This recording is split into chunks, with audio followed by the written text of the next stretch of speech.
Hello everyone, here is Afra Siab.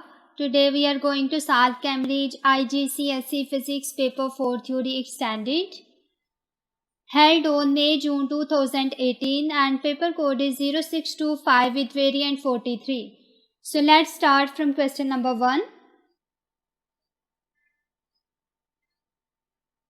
Question number 1.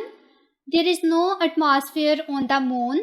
A space probe is launched from the surface of moon. Figure 1.1 shows the speed-time graph of the space probe. So here is the speed-time graph. We can see that time is measured in second, while the speed is measured in meter per second, and the speed is taken along y-axis, while the time is taken along x-axis. Part A. Determine the acceleration of the space probe at time t equal to 0. We have to find out the acceleration at time equal to 0. So we can see here it's a speed time graph, and the slope of speed time graph gives us acceleration, or the gradient of speed time graph equal to acceleration. I write here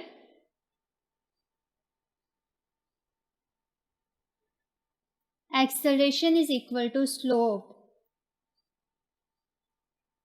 of speed time graph.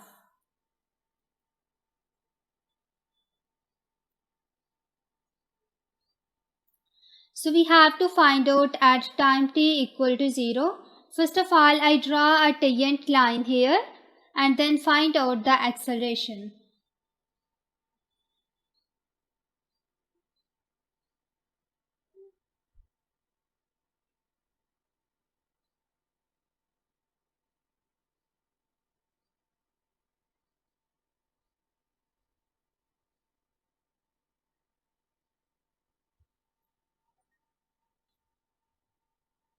So first of all, I draw a tangent line here. I also join it with the time axis.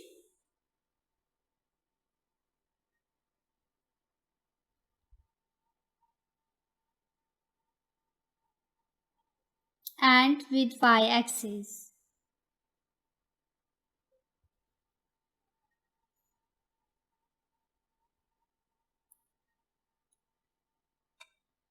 Now we have to find out the slope here. I write acceleration will be equal to change in speed over change in time. So here v2 minus v1 over t2 minus t1. Here at point x, at this point where time is 0 and also speed equal to 0. At this point, time is 100 seconds while the speed is 1350 meter per second. So using these 2 points, we have to find out the acceleration.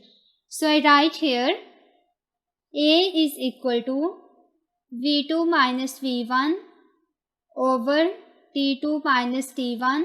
It will be 1350 minus 0 over 100 minus 0.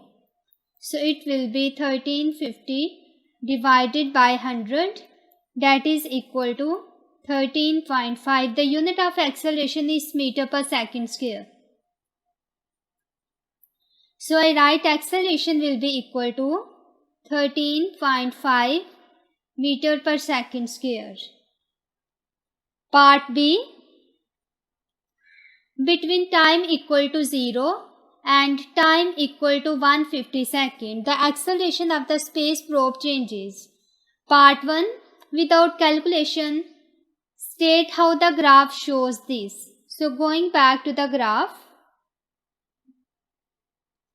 at this point it is 0 second and at this point it is 150 second. The curve in this case will be just like this. We can see that from 0 to 150 second it is not a straight line. The graph is curved and it is curved upward, means that here gradient changes, and we know that the gradient of speed time graph is actually acceleration, so that acceleration changes. I write here the graph is curved upward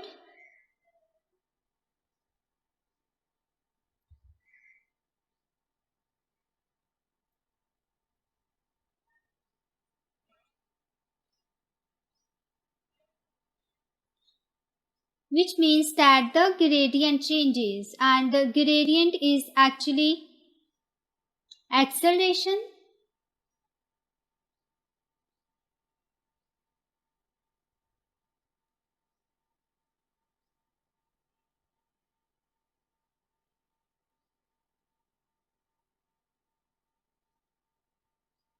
So we simply say that acceleration of probe increases.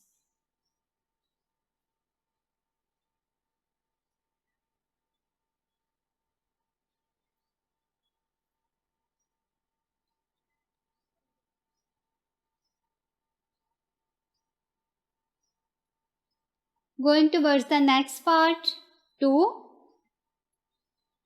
During this time, the thrust exerted on the space probe by the motor remains constant.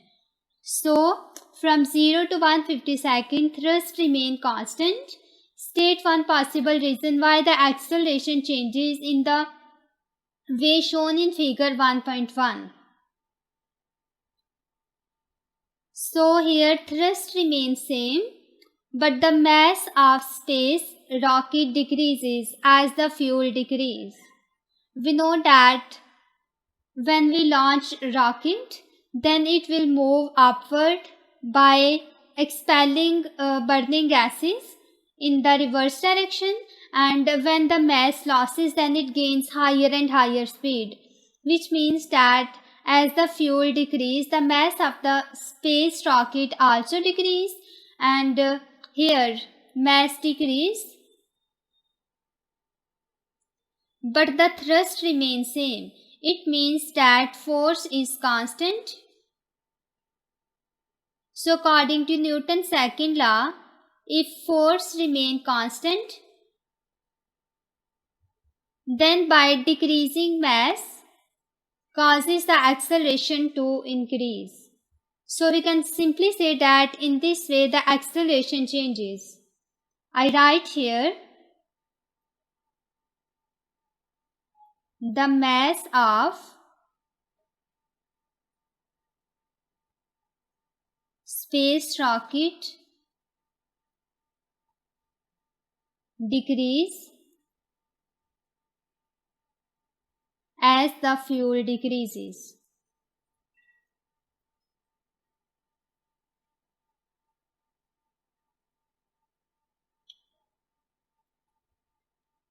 As F is equal to ma, keeping thrust constant,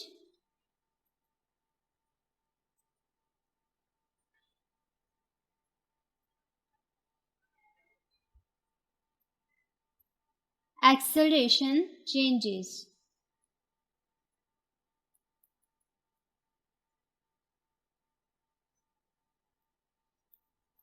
Part C. Calculate the distance travelled by the space probe from time t equal to 200 seconds to time equal to 300 seconds. So here we have to find out the distance travelled by the space probe between 200 to 300 seconds. So going back to the graph, we can see here that 200 seconds is at this point and 300 seconds is at this point, and there is a straight line. When we have to find out the distance, we just have to find out the area under this graph. So first of all, we divide this into two parts. Using a ruler, I draw a line here.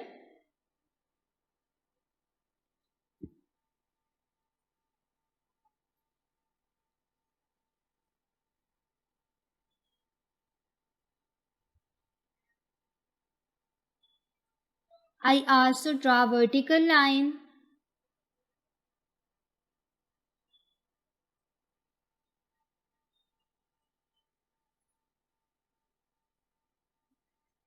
So we can see here that there are two regions. One is triangle, that is this one, and second one is rectangle, that is this region below the triangular region.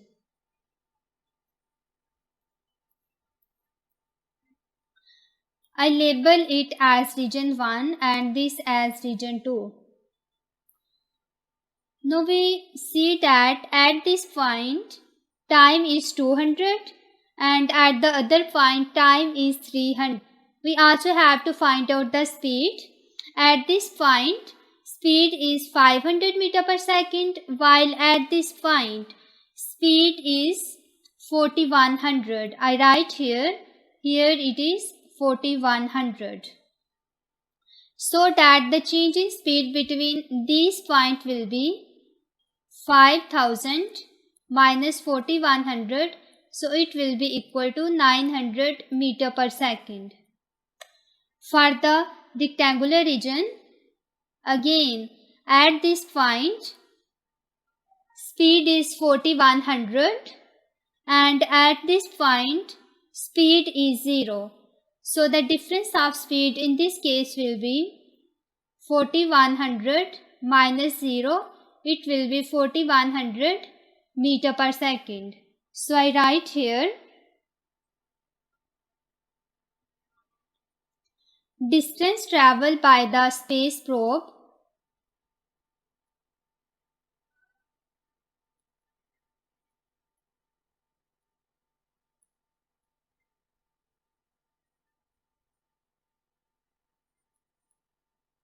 is equal to area under graph.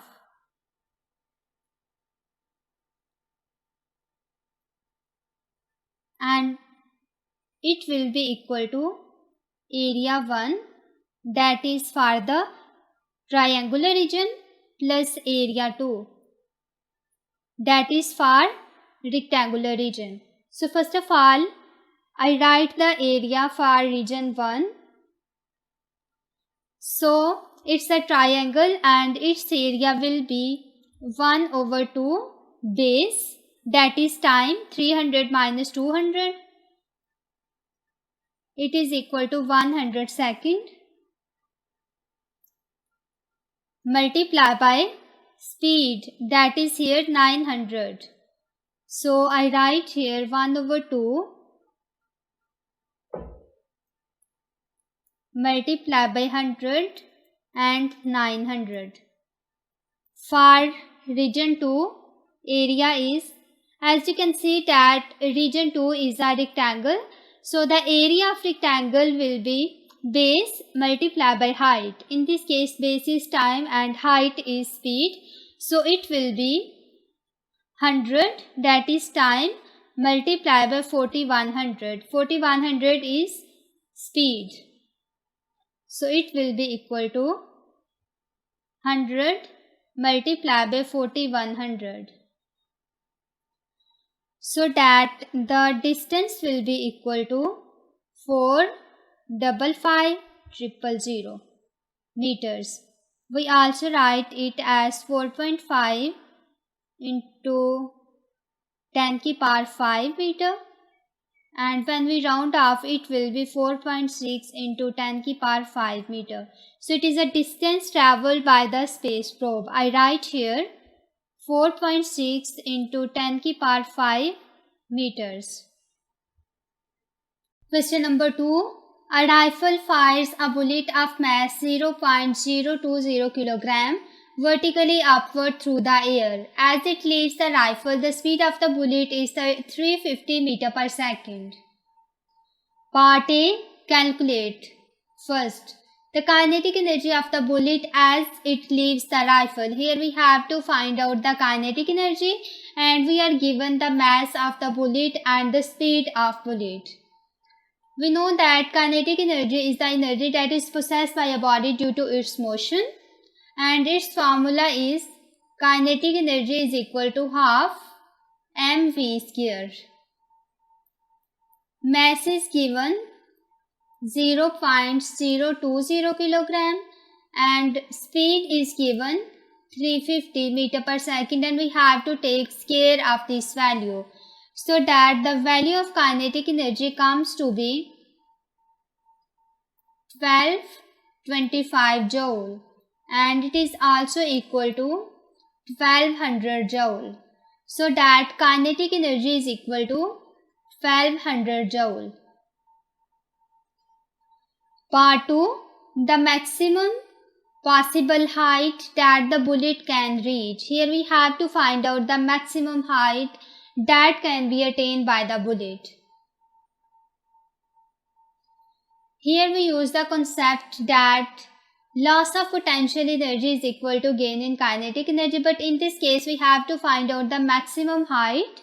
It means that loss of kinetic energy is equal to gain in kinetic energy because it is the maximum height that a bullet can attain. So I write here potential energy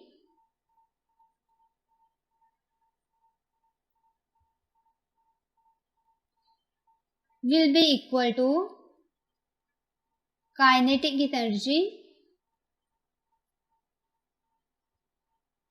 All kinetic energy that loss, it will be converted into potential energy. So the potential energy is mgh.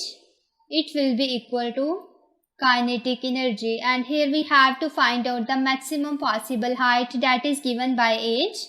H will be equal to kinetic energy divided by m and g. Here we calculate the value of kinetic energy in part first. So putting this value, it will be equal to 1225 over mass is given, that is 0.020. 0.020 multiplied by the value of g is 10 meter per second square. It is acceleration due to gravity. So the value of height comes to be 6125 meter, and it is also equal to 6100 meter.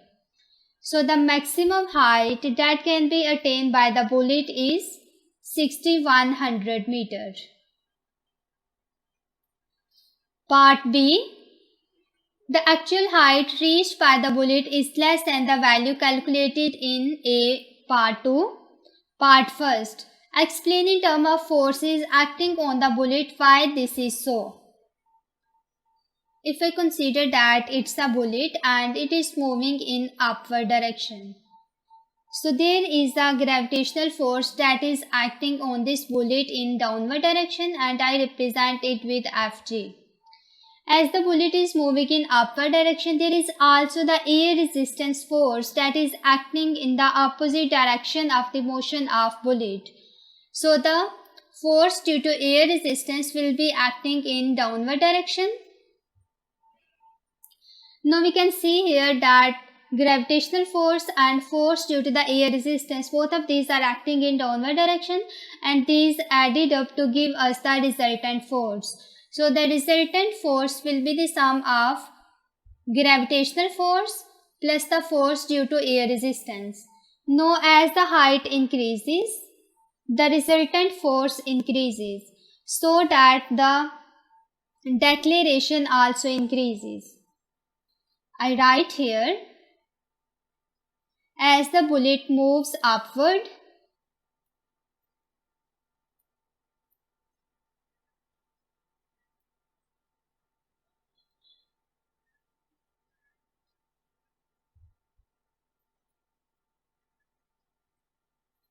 force of air resistance acts downward.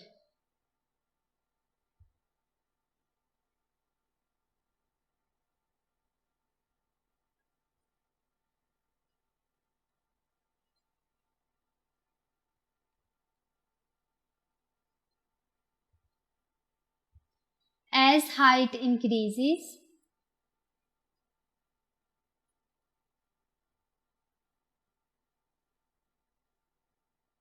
the resultant force increases. Resultant force is the sum of force due to the air resistance and the gravitational force.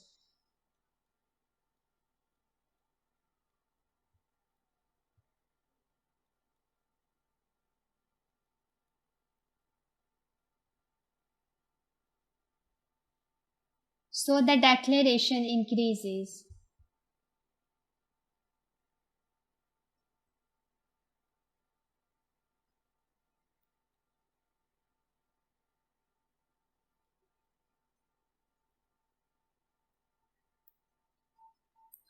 Part 2. As the bullet rises through the air, its kinetic energy decreases. State what happened to this energy. So first of all, the bullet moves upward and its height goes on increases. And we know that the potential energy is the energy that is possessed by the bullet due to its height.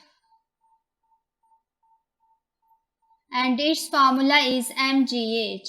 So the potential energy is basically associated with the height. When we increase the height, it means that potential energy increases. So in this question, it is said that as the bullet rises through the air, then its kinetic energy decreases. So where the kinetic energy goes? There we use the concept that loss of kinetic energy will be equal to gain in potential energy. It means that as the bullet moves upward, then potential energy increase, but kinetic energy decrease. So we can simply say that kinetic energy is converted into gravitational potential energy. I write here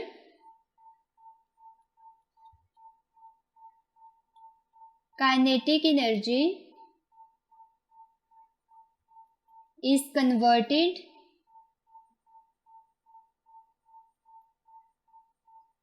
into gravitational potential energy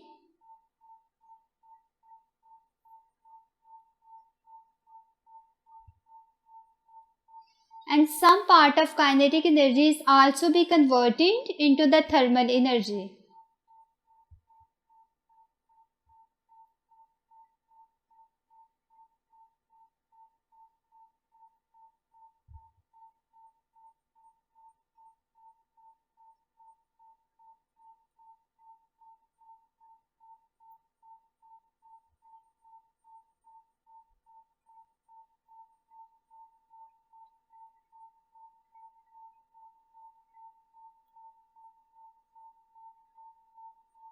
Therefore,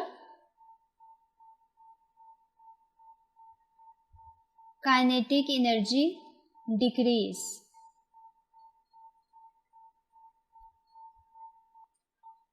Question number 3.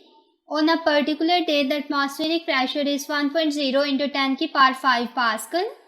A bubble of gas forms at a point 5.0 meter below the surface of lake. The density of water is 1000 kg per meter cube. Part A. Determine the total pressure at the depth of 5.0 meter in the water. Here we have to find out the total pressure. So first of all, I consider that there is a lake like this.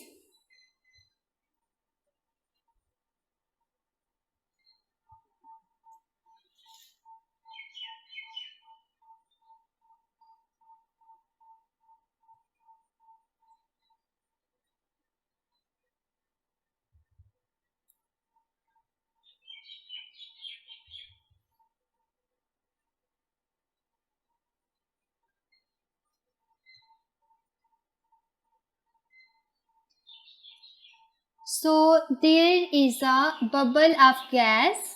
I suppose that these are the bubble of gas and it is at 5.0 meter height below the surface of lake.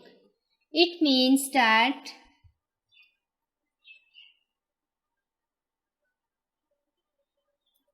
This height is basically 5 meter. It is 5.0 meter. And these are the bubbles of gas. And we also given the density of water, and we have to find out the total pressure at the depth of 5.0 in this water. So here we have to find out the total pressure. So we know that here the total pressure is due to the water plus due to the atmosphere. Here is atmosphere and we have to find out total pressure. So I write here total pressure will be the sum of pressure due to atmosphere plus the sum of pressure due to liquid. Atmospheric pressure is given, that is 1.0 into 10 ki power 5, but the pressure due to liquid we have to find out it. So I write here pressure due to liquid is equal to rho GH, where rho is the density, G is acceleration due to gravity and H is the height.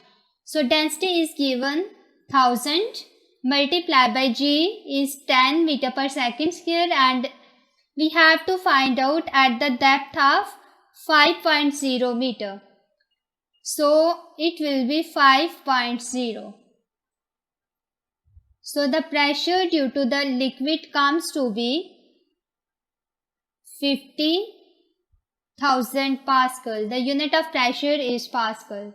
So total pressure will be equal to atmospheric pressure, whose value is 1.0 into 10 ki power 5 plus pressure due to liquid, that is 50,000. So the total pressure comes to be 1.5 into 10 ki power 5 Pascal. So I write here pressure will be equal to 1.5 into 10 ki power 5 Pascal. Part 2. The pressure of the gas in the bubble. So here we have to find out the pressure of gas in bubble. So it is given that this bubble forms 5 meter below the surface of lake. It means that bubble lies at this position, and at this point pressure will be the sum of atmospheric pressure plus pressure due to the liquid. So the pressure of the gas in the bubble will be equal to the total pressure. I write here pressure of gas bubble will be equal to atmospheric pressure plus liquid pressure. So it will be equal to total pressure that we already calculate, 1.5 into 10 ki power 5 Pascal. So I write here pressure will be equal to 1.5 into 10 ki power 5 Pascal. Part D. As the bubble rises to the surface, the mass of gas in the bubble stay constant. Here mass remains constant. The temperature of water in the lake is same throughout. So the temperature also remains constant. Explain why the bubble rises to the surface and why its volume increases as it rises. So first of all, bubble rises to the surface. It means that the density of gas bubble is less than that of water. I write here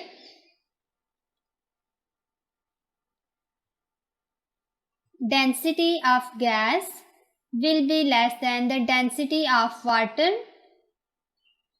So the resultant force on the bubble is acting upward.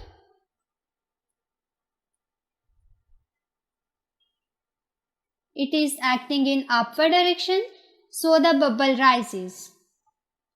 And as the bubble rises, the pressure of the gas in bubble decreases. But it is given that temperature is constant.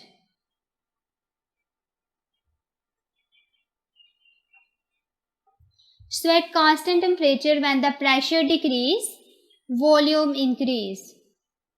So that's why volume of the bubble rises as it goes upward. I write here the density of gas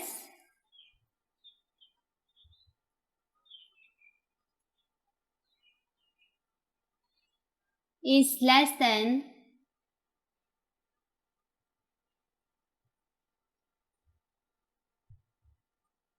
density of water molecules. So the resultant force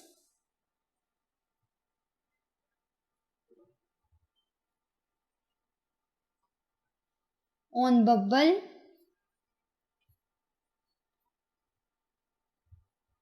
is acting upward,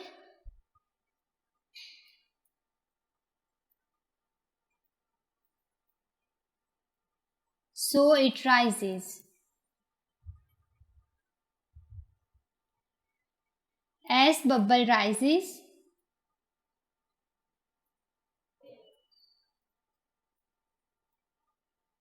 pressure of gas in bubble decrease.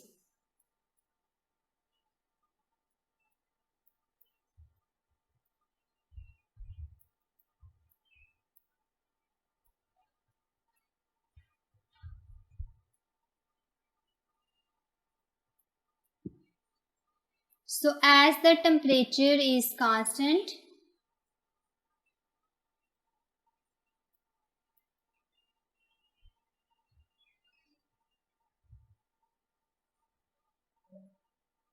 decrease in pressure,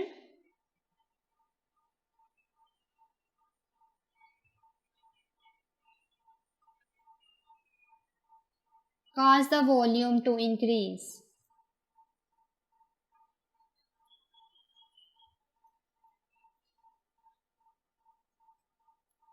So in this way, volume increase as the bubble rises. Question number 4. A beaker contains some water at room temperature. A student places a mercury in glass thermometer in the water with the bulb of the thermometer just beneath the surface of water. Figure 4.1 shows the arrangement. The student uses an electric fan to blow air across the open end of the beaker. She notices that the reading on the thermometer began to decrease. Part A. Explain in terms of water molecules why the temperature of the water at the surface begins to decrease. So here we have to explain that why the temperature at the surface is decreased. Here is a figure 4.1 and we can see that there is a beaker that is filled with water and there is also a thermometer in water. So in beaker there are water molecules.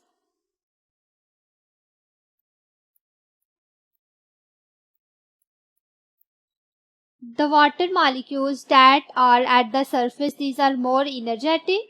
So the more energetic molecules escape from the surface, leaving behind the low energetic molecules.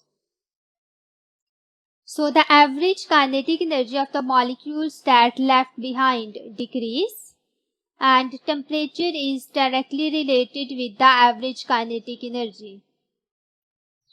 Temperature is directly proportional to average kinetic energy. So when the average kinetic energy of the remaining molecules decrease, as a result, temperature of the water also decrease. So I write here, more energetic molecules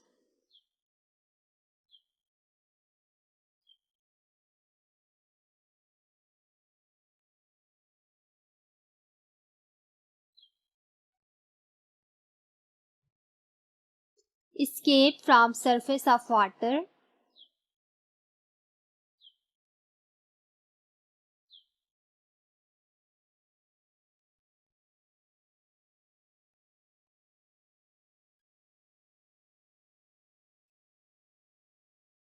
leaving behind less energetic molecules.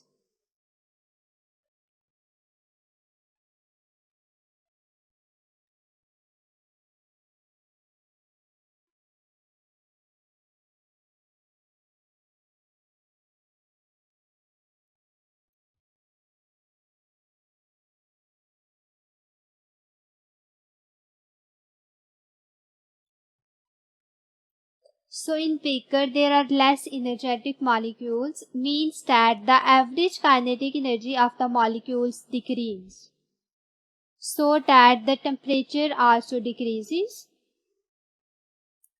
I write here temperature depends on the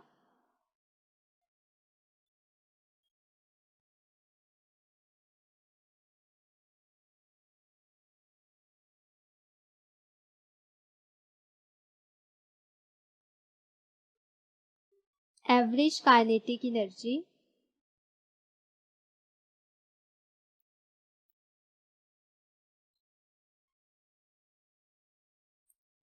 of molecules. As the average kinetic energy decreases,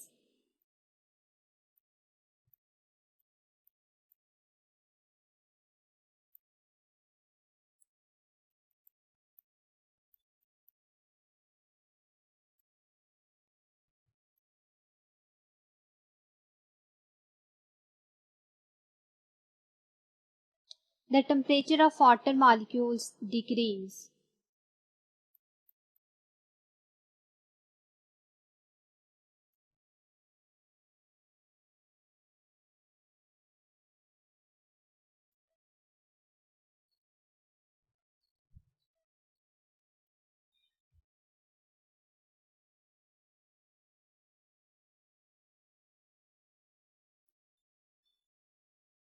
Part B.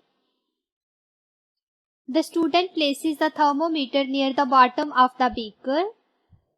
The electric fans continue to blow air across the top of the beaker. After some time, the student observes that the temperature of water at the bottom of the beaker is decreasing. State the name of the thermal transfer method causing this and explain what is happening in the water. So first of all, cooling of the water is due to the convection.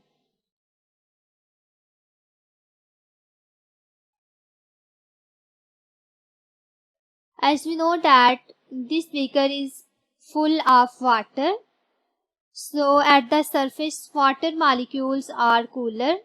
These water molecules are cooler and denser,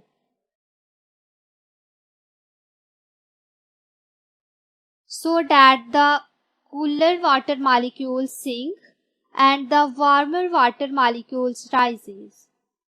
Cooler sinks and warm water molecules rises, so the temperature below also decrease because here is cooler water molecules. Temperature decrease, and this phenomena is actually convection. So I write here cooling of water is due to convection process.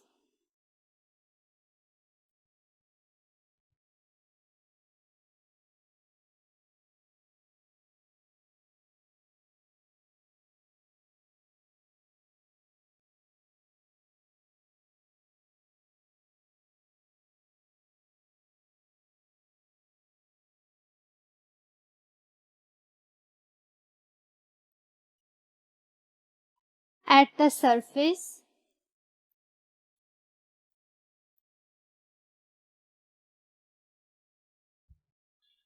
water molecules are cooler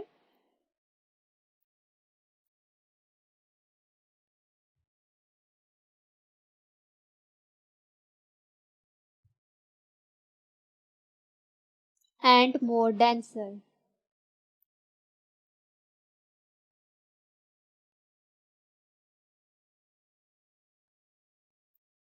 The cooled water sink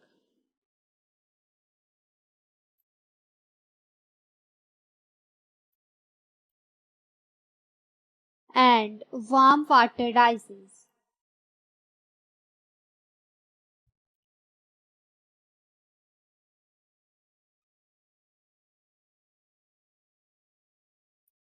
So the temperature of water at the bottom decreases.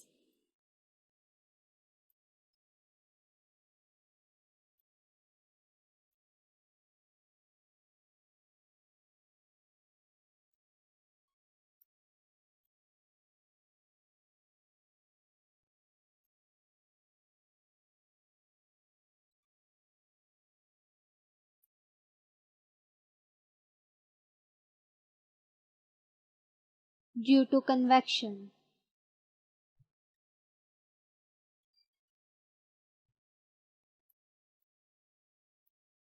Going towards the next part of this question. Part C. The thermometer used in this experiment has a small range and large sensitivity. Part 1. State what is meant by first range. Here we have to define range. So range is basically the difference between the maximum temperature and minimum temperature. So I write here difference between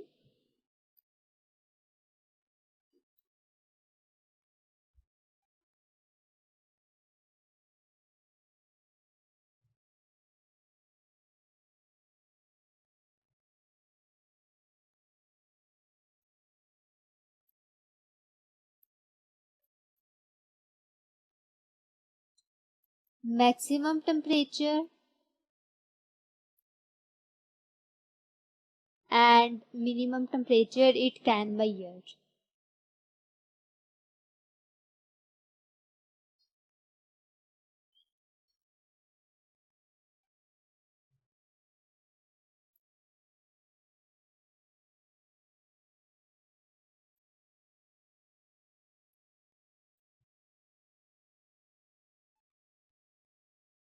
Part 2. Sensitivity. Here we have to define that what is sensitivity.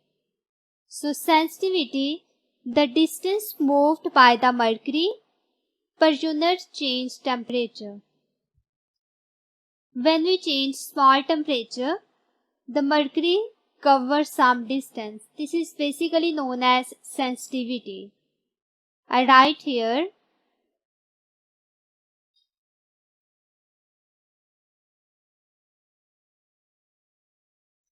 the distance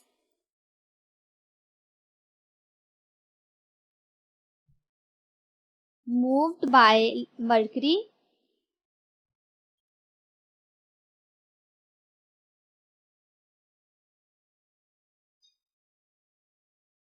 per unit change temperature.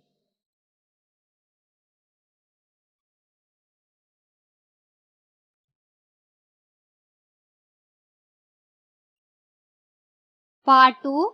State and explain the effect on the range of thermometer of using a small bulb that contains less mercury. No, this thermometer has small bulb and it contains only a small amount of mercury, and we have to explain the effect on the range of thermometer. So the range of thermometer increases because the bulb has less mercury to expand. So I write here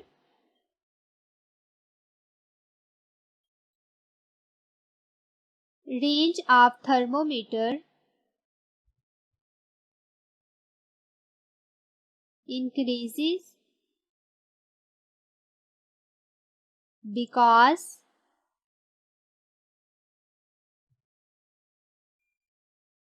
bulb has less mercury to expand.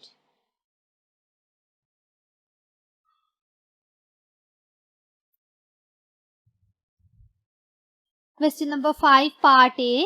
A microscope that produces a very high magnification is used to observe the Brownian motion of smoke particles in air. Figure 5.1b represents the view through the microscope and show on the smoke particle being observed. Part 1. On figure 5.1b, draw a possible path of the smoke particles. So here we have to draw the possible path for the smoke particle. Here in figure 5.1a, we can see that there is air smoke particles and light is coming from left side, and there is also a microscope that is used to observe the motion of the smoke particles. So it randomly move in all direction. So its motion will be just like Brownian motion. I will draw its path using a scale.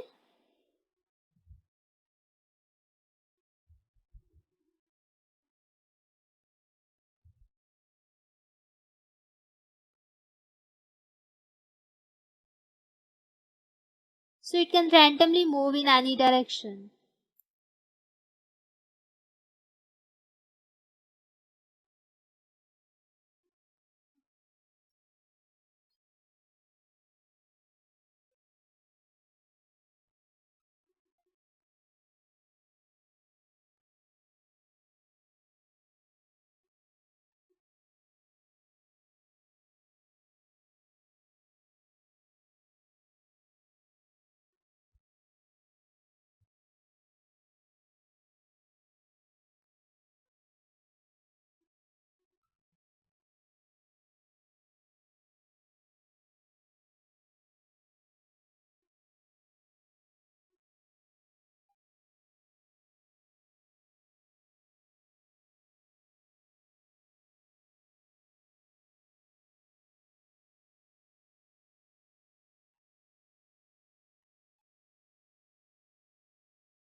So this is the path for the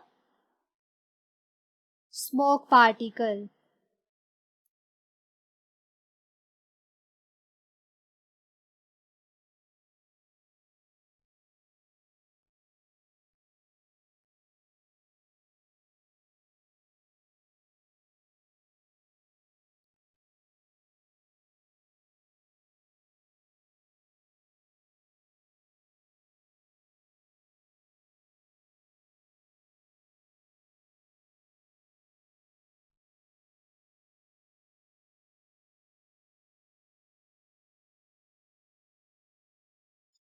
Going towards the next part.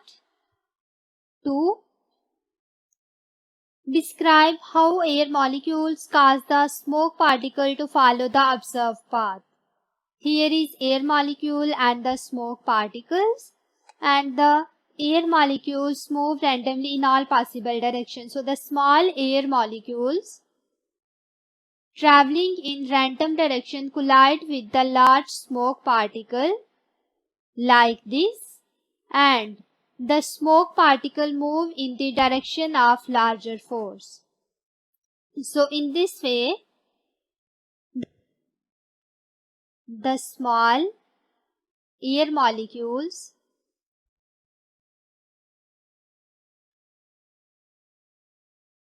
traveling in random directions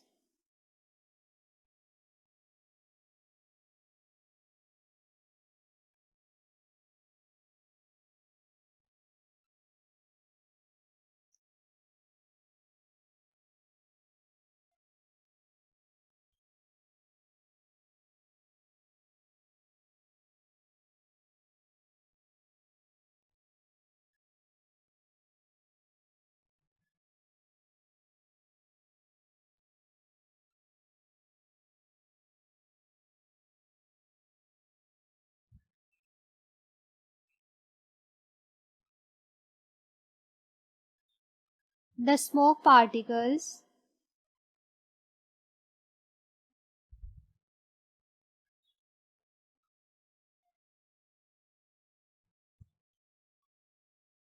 move in the direction of larger force.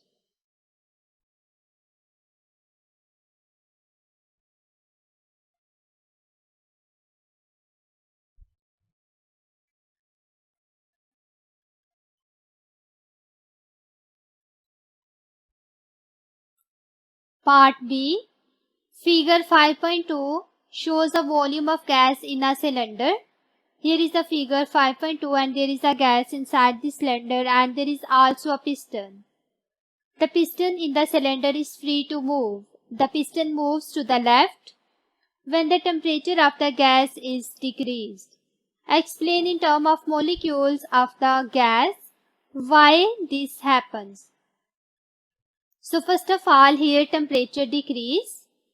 When the temperature decrease, the kinetic energy of the gas molecules decrease. I write here temperature decrease.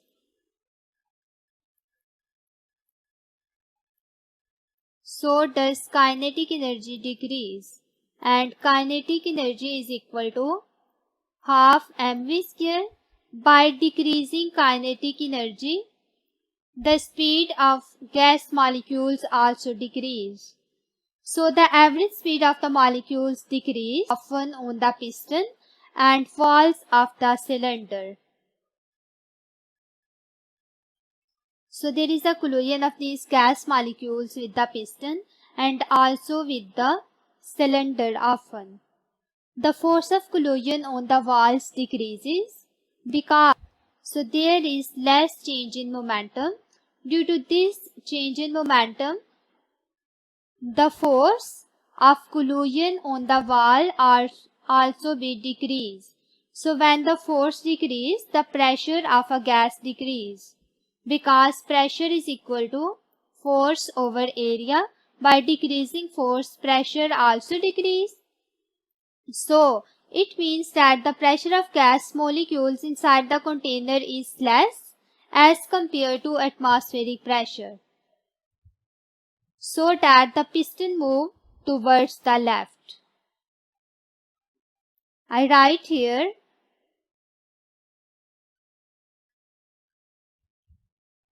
the average speed of molecules decreases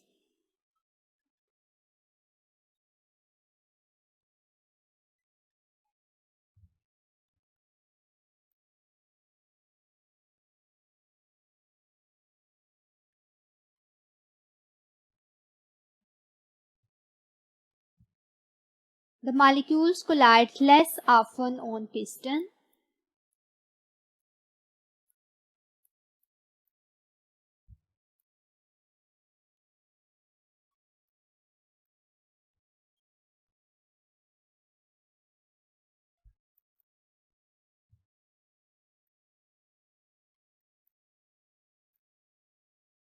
And walls of cylinder.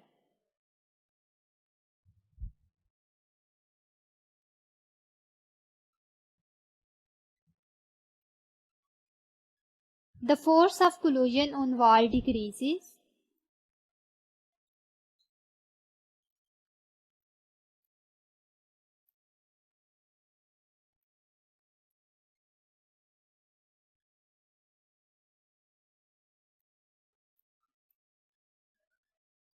So the pressure of gas molecules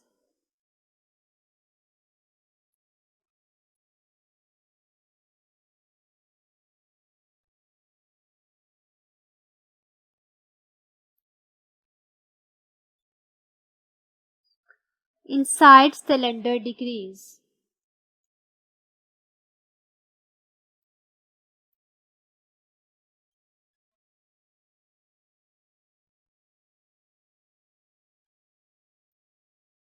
The pressure inside gas is lesser than the atmospheric pressure.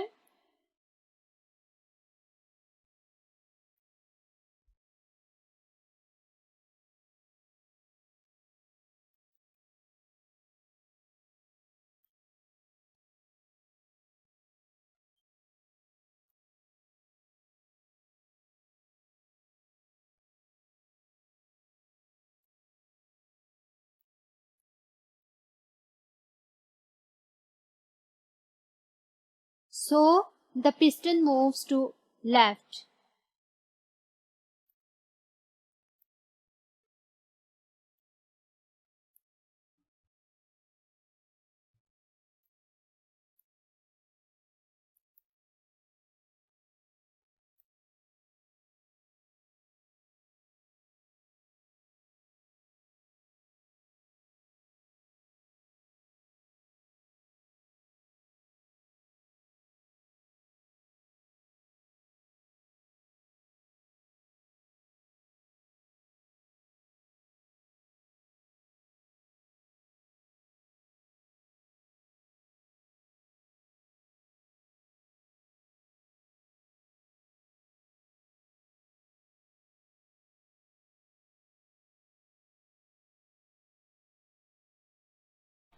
Question number 6.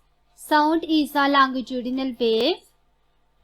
Part A. Sketch a representation of longitudinal wave. On your sketch, indicate and label a distance to show the wavelength. Mark and label the center of one compression. Mark and label the center of one rarefaction.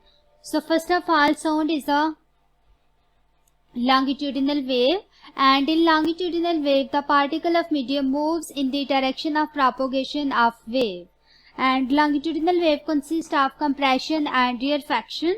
Compression is a portion where the particles of medium are closer to each other, while rarefaction is a portion where the particles are further apart from each other. I write here compression,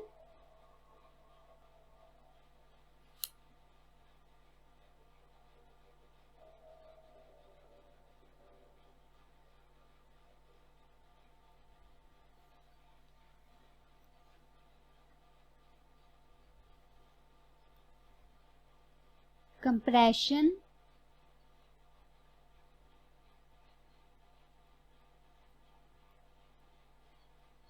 where particles are closer to each other,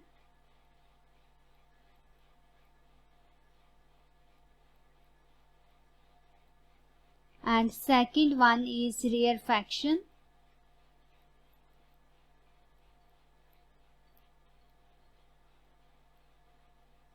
where particles further apart from each other.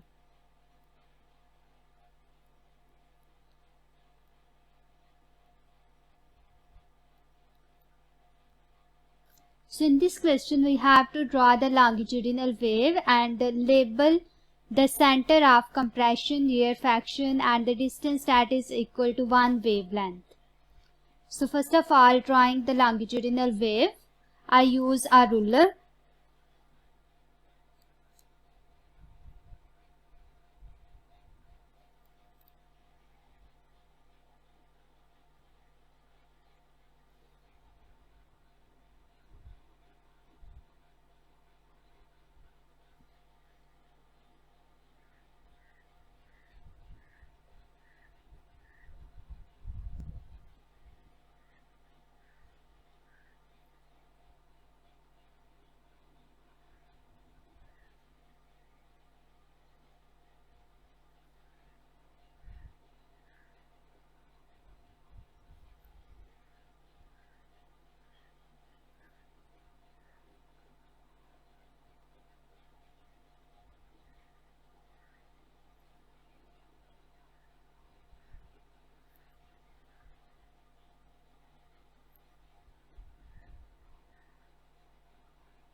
So we can see that it's a longitudinal wave and there is a portion where the particles are closer to each other. So this is actually compression, and the portion where the particles are further apart from each other, this is rarefaction. So part first of all I write here it's compression.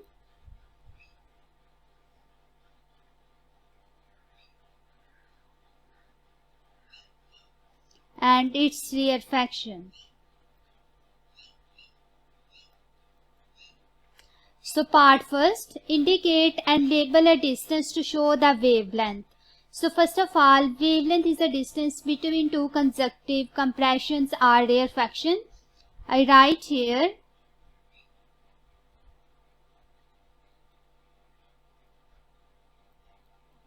distance between two consecutive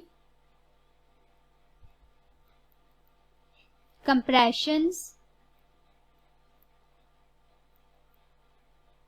or rarefactions. So we can see here first compression is that and second is that. So the distance between these two compressions is basically equal to wavelength. So I will label here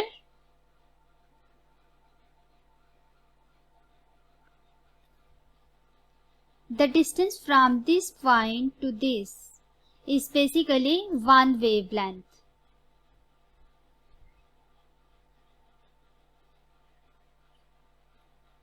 Part 2.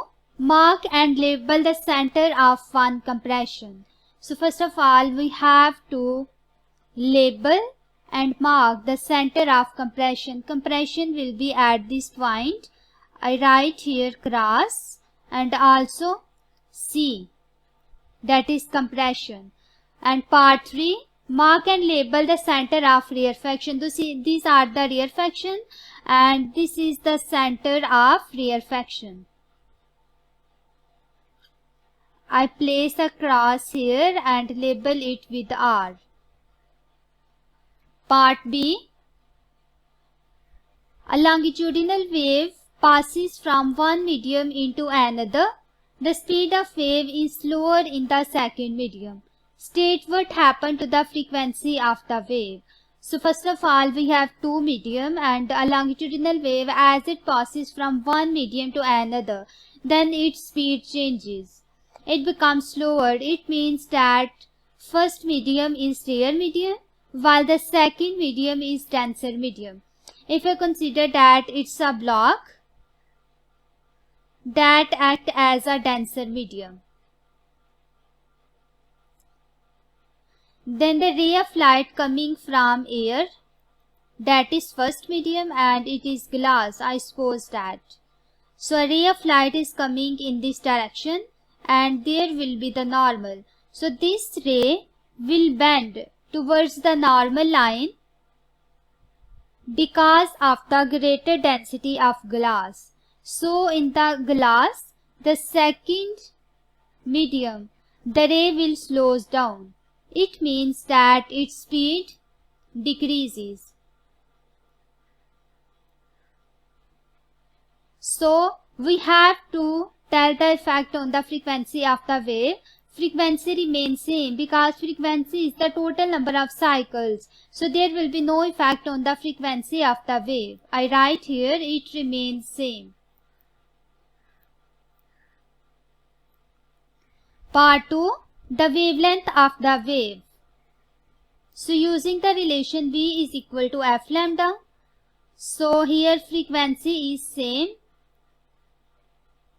Then if we decrease the speed, then the wavelength also decrease. It means that when the longitudinal wave passes from one medium to another, its wavelength decreases. So I write here decreases. Part C. State a typical value for the speed of sound in air.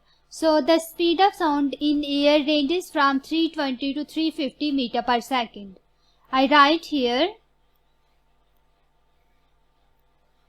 320 meter per second to 350 meter per second. Question number 7, part A. A ray of light traveling in air strikes a glass block at an angle 30 degrees to the normal. The light slows down as it enters the glass block.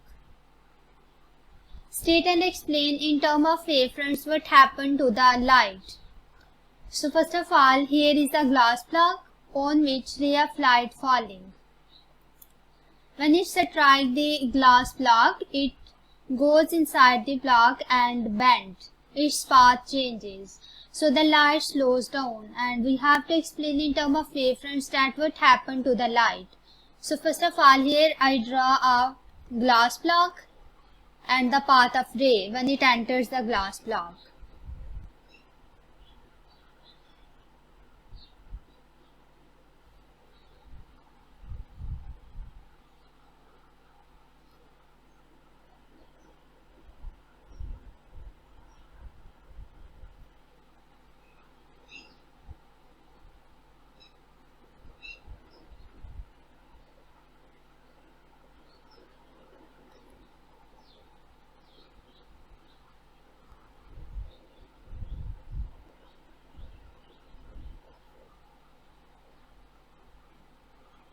I also draw a normal line here on this surface.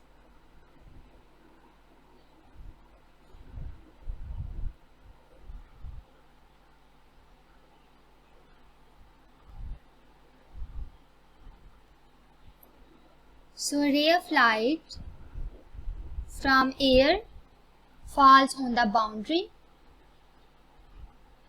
like this. So this is the incident ray, and it's a glass block.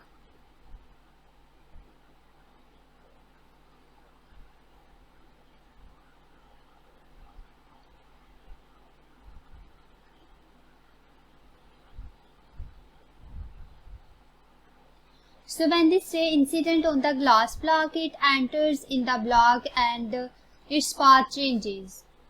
So as we know that glass is a denser medium as compared to air, so this ray will bend towards the normal.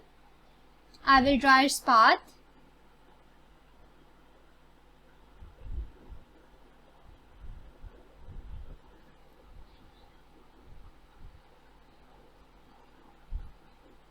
Its path will be like this. It bends towards the normal, and then it comes out of the glass block. So in this way, as glass is a denser medium, so when the ray enters in the glass block, it slows down, and we have to explain in terms of wavefront. So first of all, one side of the wavefront slows down before the other side when the ray enters in the glass block. So as the rays bends at the boundary, so does the wavefront also bends at the boundary, and these bend towards the normal and slows down. So I write here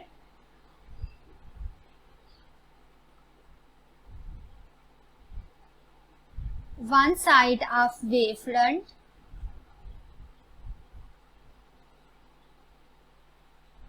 slows down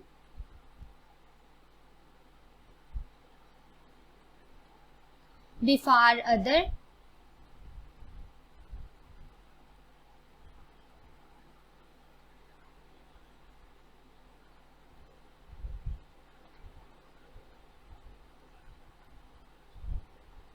while entering.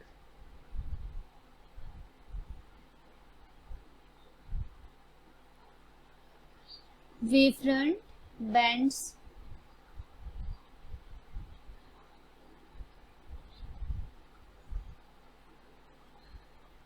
at boundary,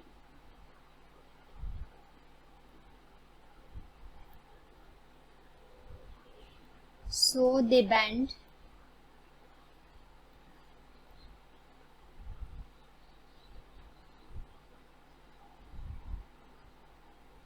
towards normal,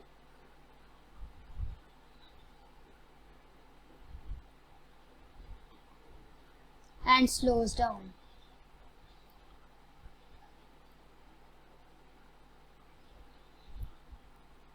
Part B.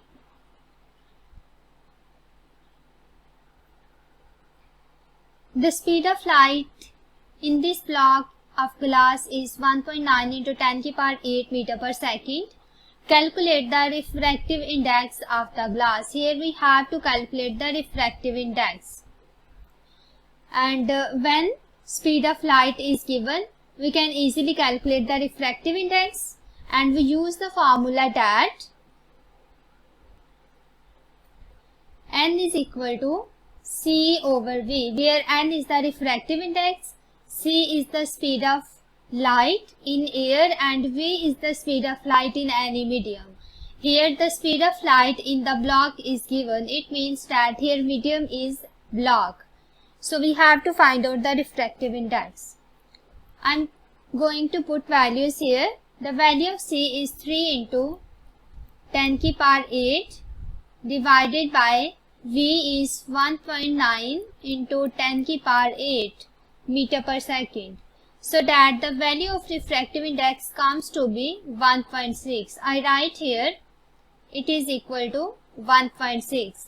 And refractive index don't have any unit because it is the ratio of same quantity, that is speed. Question number 8. Part A. A thin converging lens is used to produce an image I of object O. So there is a thin converging lens that is used to produce the image of the object, and converging lens is the lens that is used to converge the rays at a point. Figure 8.1 shows O, I and the screen on which the image is produced. So here is a figure 8.1. You can see that there is an object O, and this axis is basically principal axis, image I, and there is also a screen. There is also given the scaling that the distance from this point to this is basically equal to 1.0 centimeter, both horizontally and vertically. Part first. On figure 8.1, draw a straight line to represent a ray from the tip of arrowhead of O to the tip of the arrowhead of I. Draw a vertical dotted line to indicate the position of the lens. The dotted line must extend above and below the principal axis. The dotted line must extend above and below the principal axis. So first of all, going back to figure, here we can see that first ray is from tip of the object O to the tip of image I. So I will draw it using a ruler.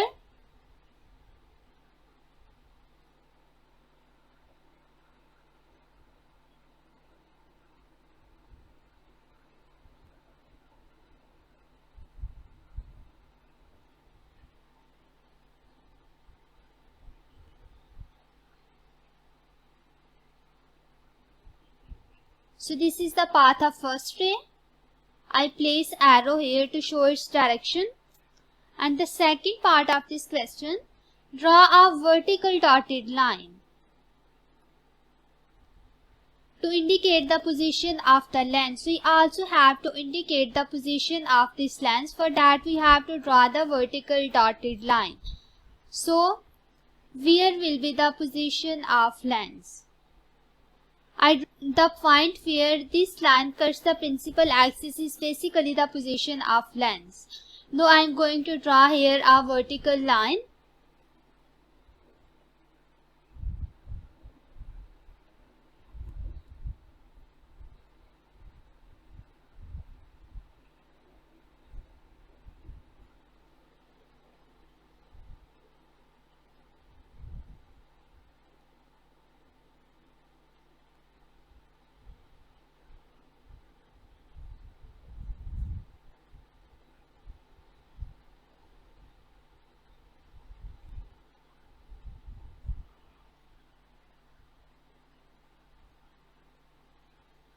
So this is basically the position of the lens. Going towards the next part, to Draw a second ray from the tip of the object O to the tip of image I. So we also have to draw the second ray. This ray must pass through the principal focus. Label the principal focus F. So going back to figure 8.1, we have to draw the second ray in such a way that it passes through the principal focus. So first of all, we have to know about the principal focus. Second ray is that after refraction by the lens passes through the principal focus and then forms the image I. So I will draw its path, and the point where it cuts the principal axis is basically the position of principal focus. So I will draw it.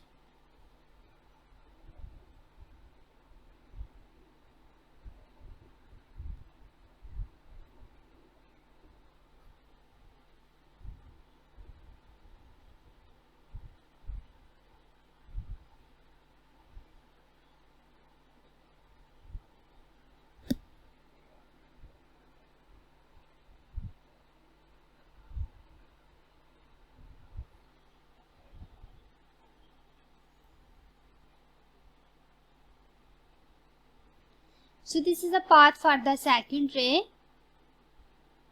and here we can see a point at which this ray cuts the principal axis. This is basically the principal focus. I label it with F. So next part 3. Determine the focal length of lens. Here we have to find out the focal length, and basically focal length is the distance from the center of lens to the principal focus. So we have to find out this distance. We can see here that distance from this point to this point is basically 1.0 centimeter. So if I consider that distance of this point to this, it is 0.8, and between these points it is 1 centimeter, and here it is above, it is almost 0.5. So when I add all of these, it will be 2.3 centimeter.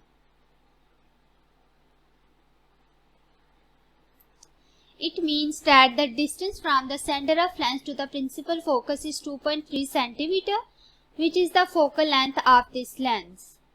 I write here, it is 2.3 centimeters. Part 4. Image I is further from the lens than object O is from the lens. Image I is described as enlarged and inverted. So the image is enlarged and inverted. Explain one other characteristic of image I. So going back to figure, we can see here that the height of image is larger as compared to the height of object. That's why it's a enlarged image. And this image must be real because it can be projected on the screen. So this image is basically real and enlarged and inverted. Inverted is that we can see the object is in upward direction while the image is in downward direction. So this is inverted, real and enlarged. I write here, the image is real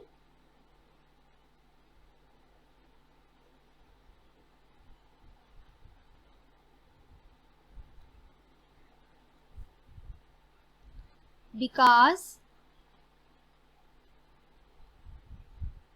it can be projected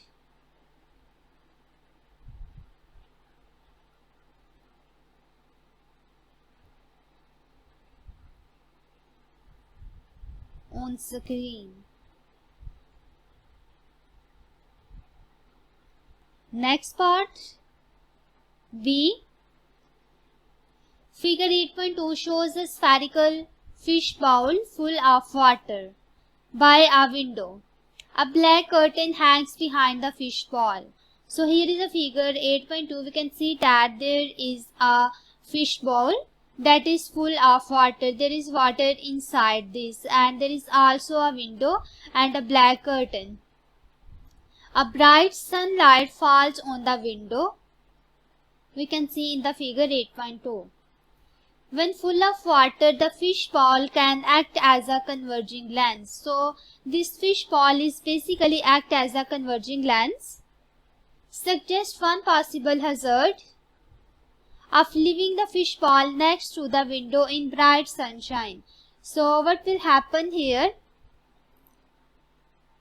The bright sunlight that is falling on the window also passes through the fish bowl that act as a converging lens, and this lens is basically used to converge the rays at a point, so the rays might converges and set fire to curtain. So I write here, the rays may converges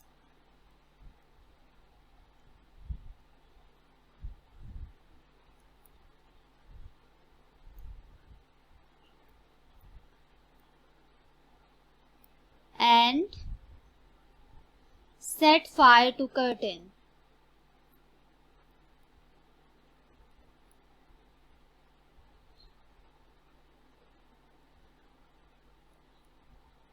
Because here fish bowl act as a converging lens. Question number 9. Figure 9.1 shows a circuit that includes a battery of electromotive force EMF 12 volt. The reading on the ammeter is 0.15 ampere. Part A. Calculate the resistance of the circuit.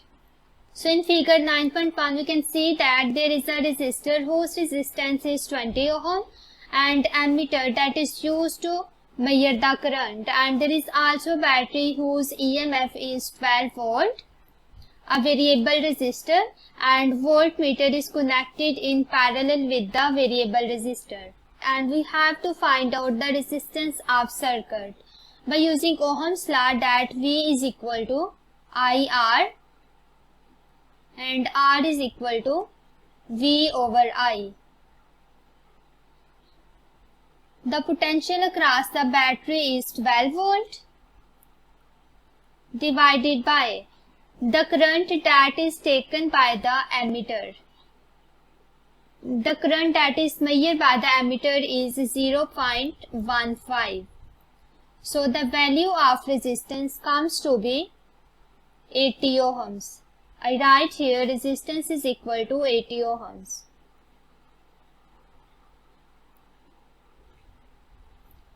Part B.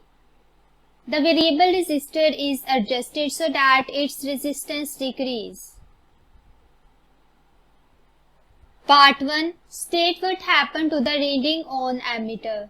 So first of all, when we adjust a variable resistor, then the resistance decreases, and we have to describe the effect on the current. We know that resistance is the opposition to flow of current.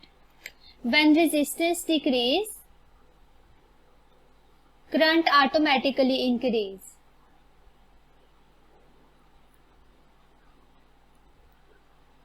Resistance decrease means that there is less opposition to flow of current and current flows continuously, which means that the current in the circuit increases.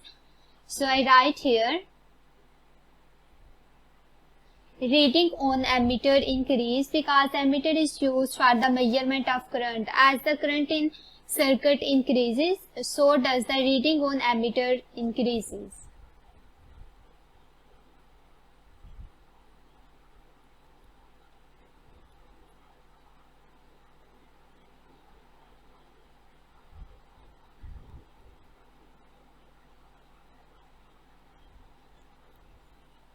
Part 2. State and explain what happened to the reading on voltmeter. So what happened to the voltmeter? We can see here that voltmeter is connected in parallel with the variable resistor. So the value of potential difference here decrease. I write here by decreasing resistance, the value of potential difference also decrease because both of these are connected in parallel. So I write here reading on voltmeter decrease.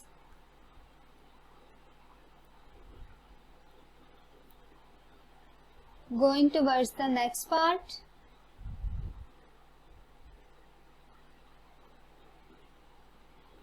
Part C. The battery is formed from cells of electromotive force EMF 1.5 volt. So the battery whose EMF is 12 volt, it is formed by connecting the cells, each of EMF 1.5 volt. Part 1. Explaining term of electrical energy, what is meant by electromotive force EMF of 1.5 volt.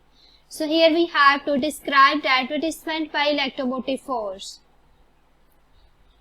It means that 1.5 joule of electrical energy supplied in driving charges around the circuit, because electromotive force is work done over the charges to drive charges in a circuit. Here 1.5 volt means that 1.5 joule energy is supplied. I write here 1.5 joule of electrical energy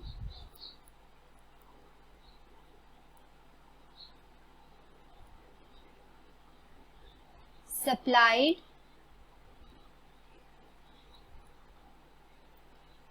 in driving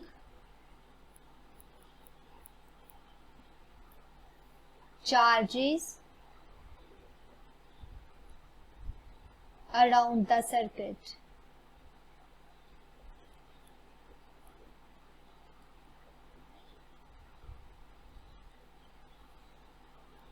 Next part 2.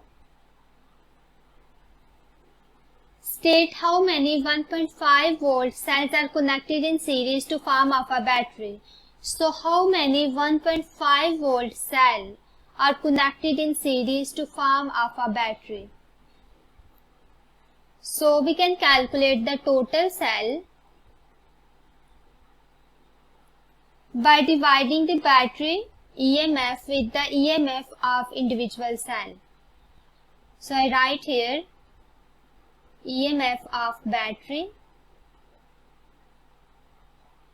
divided by EMF of one cell. So EMF of battery is 12 volt and each individual cell has a EMF of 1.5. So that total 8 cells are connected in series to form of a battery. I write here 8. Question number 10, part A. A bar magnet is held with its north pole just inside one end of the coil. Figure 10.1 shows the coil connected to a galvanometer that has the 0 mark in the center of the scale. So here is a figure 10.1. We can see that there is a galvanometer that shows reading 0, and there is also a coil which is represented by L and a magnet that is inside the coil. The magnet is pulled horizontally to the right at a constant speed through a larger distance. Part 1. State what happens to the galvanometer reading as the time passes. So first of all, in figure 10.1 we can see that the magnet is inside the coil and we have to pull this magnet on the right side. When I bring this magnet towards the right side, I suppose that this is at this position. Now we know that magnet has two poles, that is north pole and south pole, and this magnet has its magnetic field. The lines of magnetic field will be from north to south pole, just like this. So when this magnet is very close to the coil, then some of these magnetic lines passing through the coil, so there will be the magnetic flux and induced current that flows through the coil. As a result, the galvanometer shows deflection. So when first of all we bring the magnet at this position, that is away from the coil, then what will happen? The magnetic lines of force that cuts the coil decreases. So first of all the reading is 0. Then the galvanometer shows some reading. It may deflect in this direction, or it may deflect in this direction, So just the galvanometer shows reading, but when the bar magnet is very a large distance from the coil, such that no magnetic lines of force passing through the coil, then the reading on galvanometer will again set to 0. So I will write here,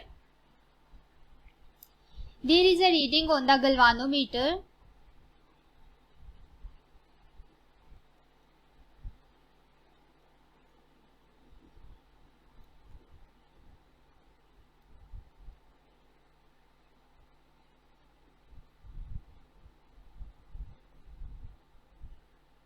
Then it returns to 0.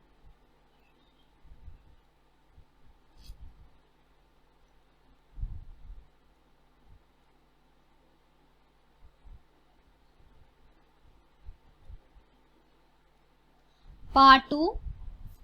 As the magnet moves, an N pole, that is north pole, is produced at the left hand and L of the coil. Explain why the pole at L is an north pole. So going back to figure, we can see here when the coil is on right side, then this end becomes north pole. So why this happens? So first of all, here in the part first we see that the magnet is moving towards the right, and the left side of the magnet is north pole while the right side is south pole. So when this magnet moves away from the coil tries to oppose its motion. It is according to Lenz's law. If the coil tries to oppose its motion, then this magnet, means that north pole of this magnet, will attract the south pole.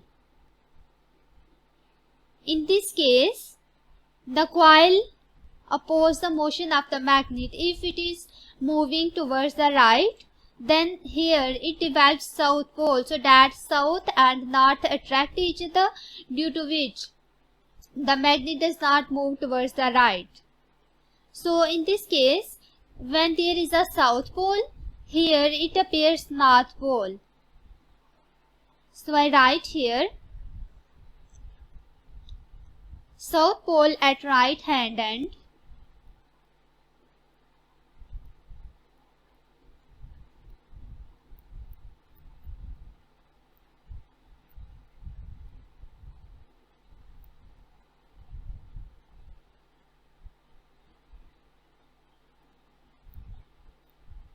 which attract the magnet north pole.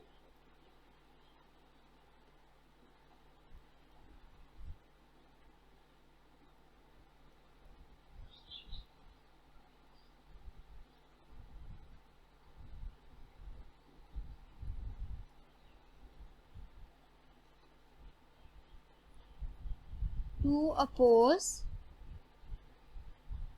its motion.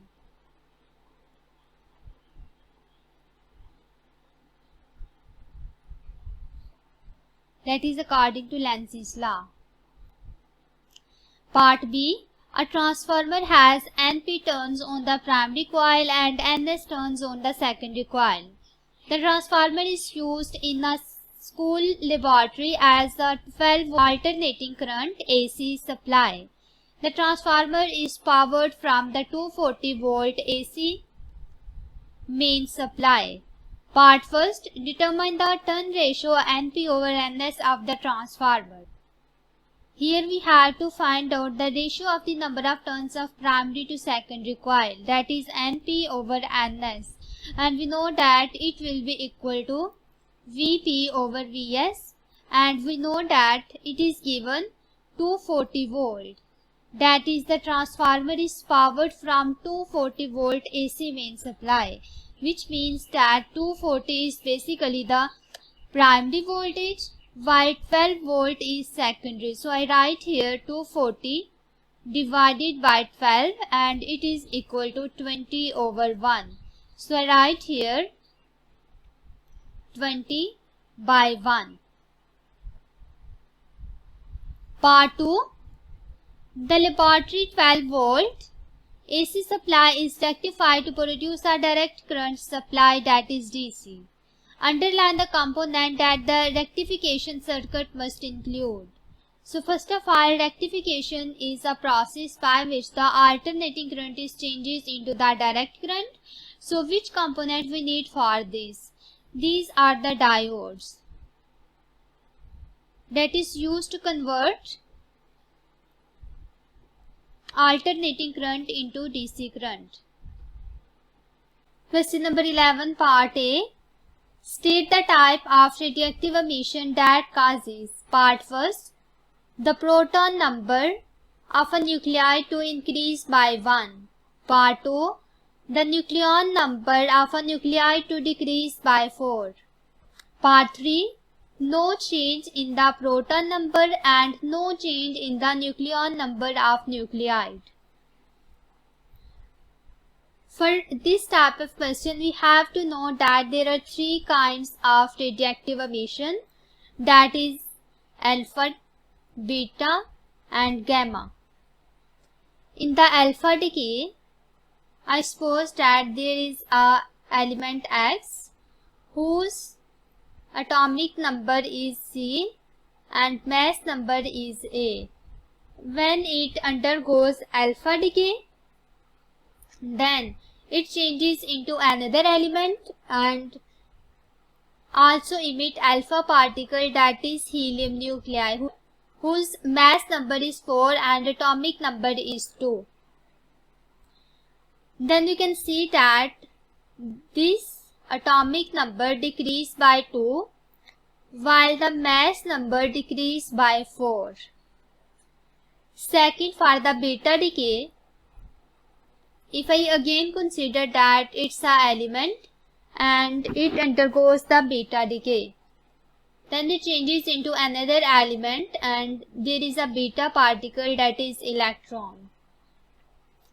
Then its atomic number increased by 1 but the mass number remains same. And in gamma decays, if I consider the same element but no, it is in excited state, then it goes into normal state along with the emission of gamma rays. So we have to solve part A according to this decay. Now we will read part 1, the proton number of the nuclide to increase by 1. So here proton number is increased by 1, that is second one. So this is beta particle.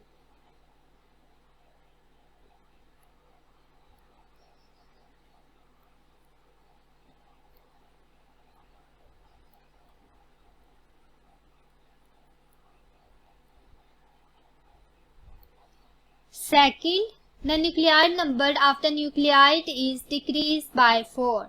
So nucleon number is basically the mass number and it decreased by 4. Here we can see that A is decreased by 4. So it is alpha particle.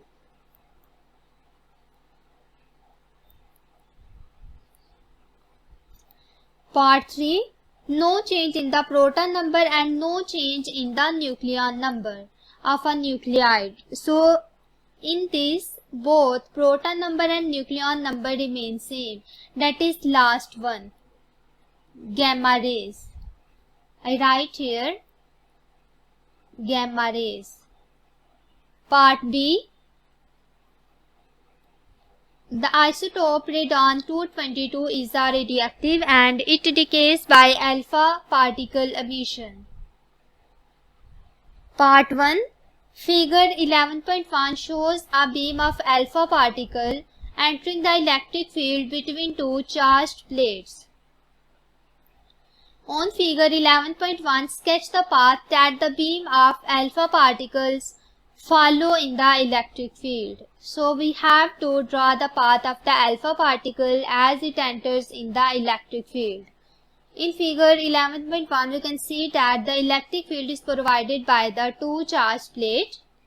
One is positive charge while the other plate is negatively charged, and there is a beam of alpha particle that is coming from left direction and it enters in the electric field. So first of all, we know that alpha particle is positively charged.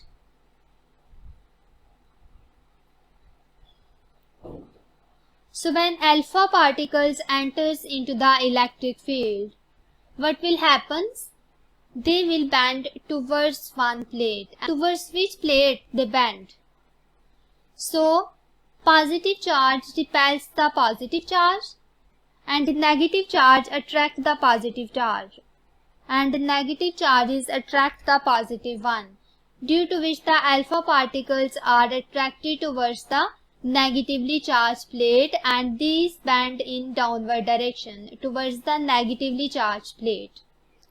So I draw its path.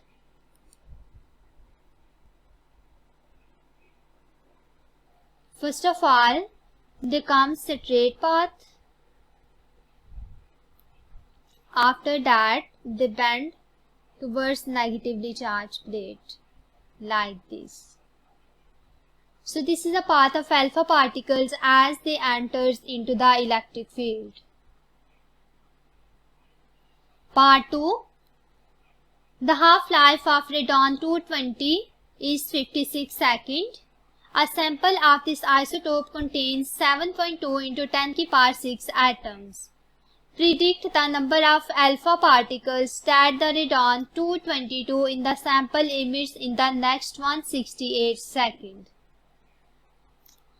So first of all, here we are given the half-life of radon-220 and the sample contains 7.2 into 10 to the power 6 atoms, and we have to know that how many number of alpha particles is emitted.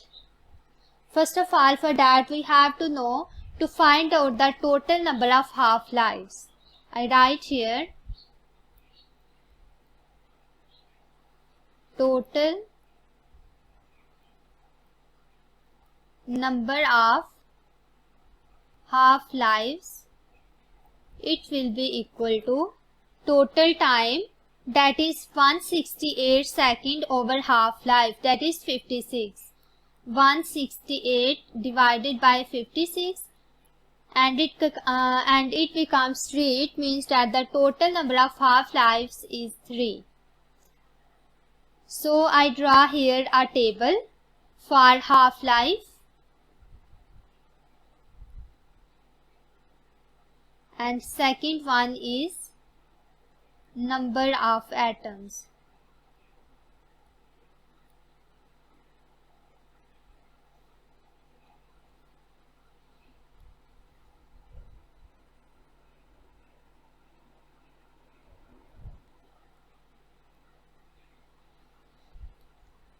Initially there are 7.2 into 10 to the power 6 atoms. When one half-life passes, then half of this amount decay, which means that it becomes 3.6 into 10 to the power 6. After second half-life, half of this amount also decays and it becomes 1.8 into 10 to the power 6 atoms. When third half-life passes, then half of this amount decays and it will be 0.9 into 10 की power 6 atoms. So these are the atoms that remains, and we have to find out the number of alpha particles emitted. So the number of alpha particle emitted